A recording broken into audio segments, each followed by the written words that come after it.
Continuing in the words of Rabbi Chaim Kanievsky, we're skipping now to the Dayenu, which is that if Hashem would have done this and not done that, the Dayenu would have been enough. So he says, if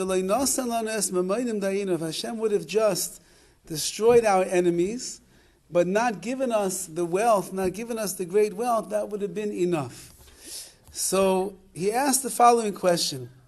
We know that when HaKadosh Baruch Hu gave the bris bein habasarim, he gave the famous nevuah to Avram Avinu, that they're going to go into a nation, they're going to be enslaved for 400 years. When they're going to leave with rechush gadol, they're going to leave with a tremendous amount of wealth. So HaKadosh Baruch Hu already promised Klal Yisrael that when they leave Mitzrayim, they're going to leave with an enormous amount of wealth. So how is it possible that the Haggadah could say that if Hashem would have just destroyed our enemies and not given us a lot of wealth, the rechush gadol, Dayenu would have been enough? He has to give us an enormous amount of wealth because he promised he's going to give it to Avram Avinu. So he says over a beautiful mashal from the Dubna Maggid. The Dubna Maggid said there was once a merchant who hired a young boy to work for him. The boy did his job, and at the end of the week he calls him in, he said, I want to pay you, and he gives the young man a check. And the boy looks at the check, and he gets dejected. He gets very disappointed. I worked, and all I got was a little piece of paper. What's it worth? So he comes home and he complains to his father. And the father comes back to the boss, and he says, listen, do me a favor. My son is a young man. He doesn't understand what a check is. He doesn't understand the value of that paper is what's written on it. So he thinks he got nothing. I tried to explain, he doesn't understand.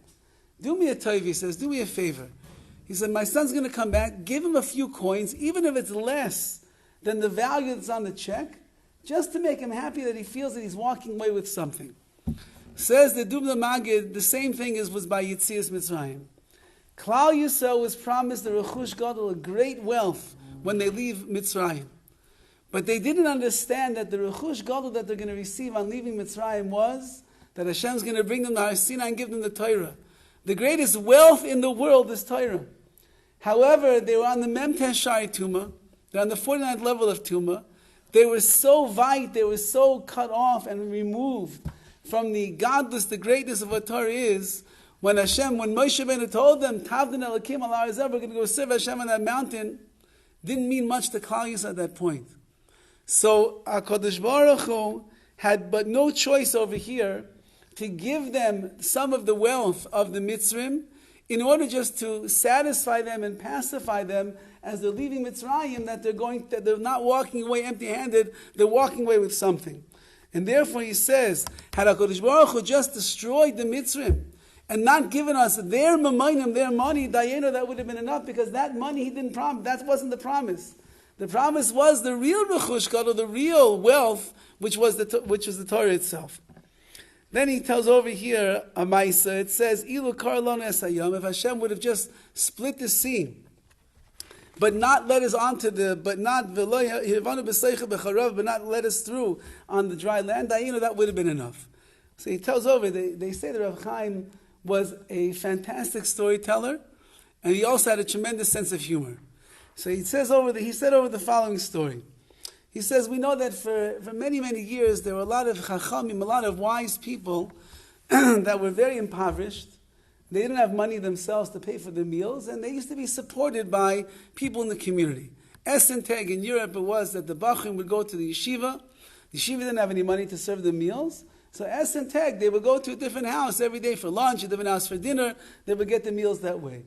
Rav Shach, Zecher Tzadik Livrach, it was known that there was a tekufa during one of the, I think maybe World War I, where he sat in a Beis Midrash basically all day long and learned, and the women would come from the community, they would deliver the meals that he should be able to eat. The Chachamim very often were very poor. And they relied upon the chesed of the communities to be able to support them. So he tells over the following story. He says there was once a very clever person, was a very poor man. He didn't have money for his own food. And he was forced to depend upon the generosity of others in the areas that he was traveling through. So he was once traveling through a small town, and then a wealthy man in the town saw him, felt a little bit rachmanis on him, and he invited him for the meal. But this poor person was able to tell that the man was quite a miser. So he was a rich man and a lot of money. They came home, there was a lavish table that was set, plenty of food. But he could see the way that the man was serving or not serving him at the table, that he was quite a miser and not so interested in sharing all that he had. On the table, there was a pitcher of expensive wine. And this poor man, wanted nothing more than to have a nice glass of that wine. But he knew there's no way that this rich man is going to part with even one glass of the expensive wine. So he says to him, he says, "Excuse me, sir," he says, "I have this delicious bread that you gave me. It's possible that you could give me a little bit of wine that I could just dip my bread into the wine?" So the miser, no matter how much of a miser you are, what's a little bit of wine? So he said, sure. Pours a little bit of wine onto the plate, and he's dipping his thing. Okay? As the meal's going on, he says, possible to get a little bit more of that wine for the bread. Just a little bit more to dip in there. And the man says, okay, fine, pours a little bit more. And it goes on like this throughout the entire meal. By the end of the meal, almost the entire pitcher of wine has been finished by this man dipping his bread into the wine. And by now the miser is getting quite upset because he realized that he was taken advantage of. So he says to the poor man the following, he says, let me ask you a question. He said, why did Hashem have to split the Yam Suf, split the sea, make this whole miracle and to let the Jews cross through? He said he could have just called upon a few paupers, a few poor people, and each one would have dipped their bread into the sea, and it would have dried up, and they would have been able to go right through. So the man smiles, says, he says, it's a good point that you're raising, he says, but it was Pesach, and nobody had any bread. All we had was matzah, and trust me, matzah doesn't absorb wine the way that bread does. Okay, another pshat. Now that's the joke. Now the pshat. It says over here that when the Yidden crossed the Yam Suf, so they were very concerned that the Mitzrayim were chasing after them, and they were concerned that the Mitzrayim would catch up on them on the other side. So they saw, even though they saw that the sea closed upon them, they didn't know for sure that they were dead. So HaKadosh Baruch Hu, part of the nisim that he made was the sea split them out, and they ended up on the banks of the sea over there. And then it says that there were dogs who came along and they began chewing up the corpses of the Egyptians. So Rav Chaim says that we know that everything that happened to the Mitzrayim was mida keneged mida, was measure for measure what they did to the Yidden. Every punishment that they received was measure for measure what they did to Klal Yisrael. So he says, what was the mida keneged mida, that they should have dogs that come and start chewing up the bodies and disgracing them like that. So he says that we know that the Mitzrayim, the first decree really that Paro made was to drown all of the Jewish baby boys into the sea, because he had this, his magicians had their premonition that there's going to be a boy that's going to rise from the Yidden. He's going to end up bringing them down at the sea, and therefore they decided to drown them all into the Nile River. And then they would take the corpses of the children, and then they used them for the bricks in the walls of the pyramids or whatever it is that they were building in Mitzrayim. So he says that since at the Mitzrayim, the Egyptians defiled the corpses of the Jewish babies that they had drowned already, so therefore the corpses of the Mitzrayim, which were already drowned, ended up being spit out, and then they got the disgrace that they were eaten up by the dogs. Then he brings down over here a pshat from the Rebbitzin. As we mentioned maybe the week before Pesach, that one of the unique aspects of this particular mishpach, the Kanievsky mishpach, is not only were there gedolim, generation of gedolei Yisrael on the men's side, but to have such a woman like the Rebbitzin, who was a gedola, I guess you would call her a giant in her own right. So every Shabbos and Yom Tov, nearly every Shabbos and Yom Tov, she had many women that would come to be with her, and she would give a shmoosh, she would give a drasha to these women to be mechazik and to strengthen them in the importance of a woman supporting her husband in Limud Torah. So such an incredible mitzvah and opportunity that a woman has, she should do whatever is within her ability to help support her husband, that he should continue to be able to learn more. So during Parshas B'Shalach, which is the Kriyas Yam Suf, she would always say over apparently the following vort. It says in the pasuk that after the men went through the splitting of the sea, it says then all the women gathered together, and Miriam led them in their own az yashir, their own song at the sea.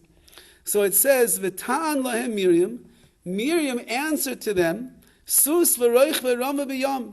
it says that the horse and the rider were hurled into the sea. So the Rebbe asks, what does it mean over here that Miriam was answering them? What was she answering them? What question she's learning is that the women were the ones that were asking the question to Miriam HaNeviah. What question did she ask them? Did they ask her that she had to respond to? So she said over the following. The women understood at that point that they were going from Kriyas Yamsuf straight to Har Sinai. And Har Sinai they're going to receive the Torah. And the men are going to have the mitzvah of Limud Torah, of learning Torah. So the women said to Miriam, it's not fair. We went through Mitzrayim, we went through the Sheba, we went through the slavery as well. We're going through all these signs and the wonders and the Nisim. We're part of Klal Yisrael. So we're going to go to Har Sinai, we're going to receive the Torah, the men are going to be commanded to learn, and we're not going to get to learn. So then what schusim, what merits, and what reward are we going to have? So Miriam answered, Sus v'roich v'ramba b'yam. The horse and its rider were hurled into the sea. So the Rebbe asked, and this is what she was understanding, that this is what Miriam HaNeviah was answering to them. She said, okay, I understand, the Mitzrayim were Shoyim. They were wicked people. They made the lives of the Yidden miserable all those years in Mitzrayim. They deserve to be hurled into the sea. What did the horses do wrong? Why did the horses have to get drowned together with the rider in the sea? The horse is a horse. He didn't do that much.